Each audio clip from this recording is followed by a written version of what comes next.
Hello everyone. तर गहू सत्वपासून खूप हेल्दी आणि टेस्टी असा नाश्ता मी आज तुम्हाला दाखवणार आहे, जो तुम्ही तुमच्या मुलांना नाश्त्याला देऊ शकता किंवा तुमची मुलं लहान असतील पण थोडंफार चावून खायला शिकले असतील तर त्यांनासुद्धा तुम्ही देऊ शकता. ॲज अ फिंगर फूड म्हणून मुलांना तुम्ही हातामध्ये छोटे छोटे तुकडे करून दिले तर मुलं आरामात खातील असा सॉफ्ट आणि हेल्दी हा नाश्ता आहे. तर कसा बनवायचा व्हिडिओमध्ये आपण पुढे पाहूयात. तर त्यासाठी इथे मी घेतलेले आहे गहू सत्व, ज्याची रेसिपी मी नुकतीच माझ्या चॅनलवरती शेअर केलेली आहे. तुम्ही नक्की एकदा बघून घ्या आणि तुमच्या मुलांसाठी ती पावडर बनवून ठेवा. त्यानंतर ड्रायफ्रूट पावडर घेतलेली आहे, ही सुद्धा मी घरी बनवलेली आहे. याचासुद्धा व्हिडिओ मी चॅनलवरती शेअर केलेला आहे, तोही बघून घ्या. त्यानंतर थोडासा गूळ आणि काळी मिरीची पूड. काळी मिरीची पूड ही ऑप्शनल आहे, तुम्ही नाही वापरली तरी चालेल. तर ह्याच्यापासून आपण छोटे छोटे पॅनकेक्स तयार करणार आहे. तर ते कसे बनवायचे, तर यासाठी 3 ते 4 चमचे मी जे गहू सत्व आहे ते घेतलेलं आहे. तर आपल्या नाश्त्याचा जो चमचा असतो ते मी 3 ते 4 चमचे घेतलेले आहेत. आता त्याच्यामध्ये आपण ड्रायफ्रूट पावडर 1 ते 1.5 चमचा घालणार आहे. ही ड्रायफ्रूट पावडर तुम्ही तुमच्या मुलांसाठी नक्की घरामध्ये बनवून ठेवा. खूप साऱ्या रेसिपीजमध्ये ही वापरली जाते किंवा याचा उपयोग होतो आणि यानं त्यामार्गे मुलांच्या पोटामध्ये ड्रायफ्रूट्स जातात. त्यामुळे ड्रायफ्रूट मुलांना देण्याचा हा एक सगळ्यात सोपा मार्ग आहे असं मला वाटतं. त्यामुळे ते नक्की बनवून ठेवा. त्यानंतर गोडीसाठी मी साखर न वापरता गूळ वापरलेला आहे. तर गूळ मी 1 ते 1.5 चमचा घातलेला आहे. तुम्ही तुमच्या अंदाजाने घातला तरी चालेल, काही हरकत नाही आहे. थोडाफार कमी जास्त होऊ शकतो. त्यानंतर थोडीशी किंचित मी काळी मिरीची पूड घातलेली आहे, त्याने खूप छान टेस्ट येते. आणि अगदी किंचितसं मीठसुद्धा घातलेलं आहे.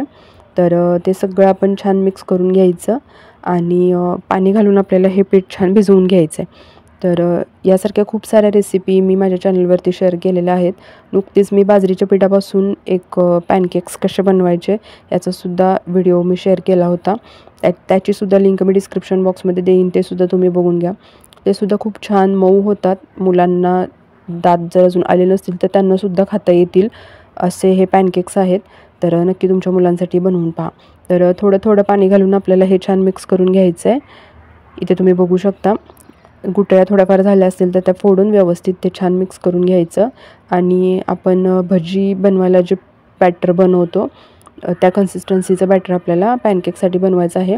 खूप पातळ बनवायचं नाही आणि खूप घट्टही बनवायचं नाही आहे. तर इथे तुम्ही बघू शकता आणि थोडं थोडं पाणी घालून तुम्हाला हे बॅटर तयार करून घ्यायचं आहे. तर हे छान तयार झालेलं आहे. आता हे आपण गॅसवरती मी एक छोटा तवा ठेवून त्याच्यावरती हे छान भाजून घेणार आहे. तुम्ही अगदी साधा तुमचा चपातीचा तवा जरी असेल त्याच्यावर जरी बनवले तरी चालतात. तर इथे मी थोडंसं त्याला तूप लावून घेते आणि हे पॅनकेक्स आपण छोटे छोटे बनवणार आहे.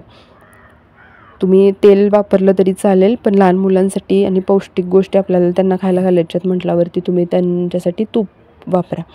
तर अशा छोट्या छोट्या साईजमध्ये मी पॅनकेक्स बनवून घेते. आणि जर तुम्ही गहू सत्वाची पावडर घरी बनवून ठेवली तर कधीही तुम्ही पटकन त्यांच्यासाठी अशा प्रकारचे पॅनकेक्स बनवू शकता. कधी त्यांना खीर खायची असेल तर खीर बनवू शकता. खीरसुद्धा बनवायला अगदी सोपी आहे, कशी बनवायची तोसुद्धा व्हिडिओ मी शेअर केलेला आहे, तोसुद्धा तुम्ही बघून घ्या. आणि चॅनलला प्लीज सबस्क्राईब करा आणि सबस्क्राईबच्या बाजूचं बेल बटनसुद्धा प्रेस करून ठेवा, जेणेकरून तुम्हाला येणाऱ्या व्हिडिओचे नोटिफिकेशन मिळतील आणि तुमच्या मुलांना वेगवेगळे पदार्थ बनवायला तुम्हाला आयडिया मिळतील.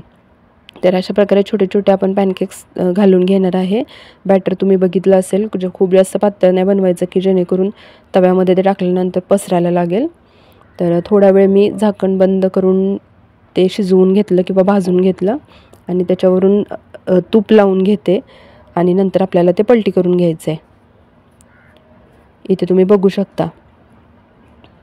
तर 1-2 ते 3 मिनिट झाल्यानंतर मी त्याला पलटी करून घेते आणि दोन्ही साईडून आपल्याला ते छान क्रिस्पी असे भाजून घ्यायचे आहेत. आणि अगदी बारीक गॅसवरती आपल्याला हे करून घ्यायचं आहे. मोठ्या गॅसवरती ते करपण्याची शक्यता असते. तर इथे तुम्ही बघू शकता अशा प्रकारे दोन्ही साईडून छान खरपूस आपण ते भाजून घ्यायचे आणि तुमच्या मुलांना ते खायला द्यायचे आहेत. झटपट होणारी रेसिपी आहे, खूप सारे इन्ग्रेडियंट पण ह्याला लागत नाहीत, पटकन होतात. त्यामुळे नक्की तुमच्या मुलांसाठी बनवून पहा. आणि भाजण्यासाठी एक थोडा टाईम ह्याला जास्त लागतो, कारण गव्हाचं आहे म्हटल्यावरती थोडंसं आपल्याला दोन्ही साईडून चांगले ते भाजावे लागतात. थोडेसे मऊ थोडेसे क्रिस्पी असे भाजून घ्या आणि तुमच्या मुलांना हे सर्व करा. आता 2 ते 3 चमचे मी पीठ घेतलं होतं, त्याच्यामध्ये या साईजचे 6 पॅनकेक्स तयार झालेले आहेत. त्या अंदाजाने तुम्ही बनवू शकता. तर झटपट होणारी ही रेसिपी, खूप हेल्दी अशी ही रेसिपी तुम्हाला कशी वाटली कमेंटमध्ये नक्की सांगा. आणि चॅनलला सबस्क्राईब करायला अजिबात विसरू नका. व्हिडिओला लाईक करायला अजिबात विसरू नका आणि कमेंट करायलाही विसरू नका. आजचा व्हिडिओ पाहिल्याबद्दल सर्वांचे खूप खूप आभार.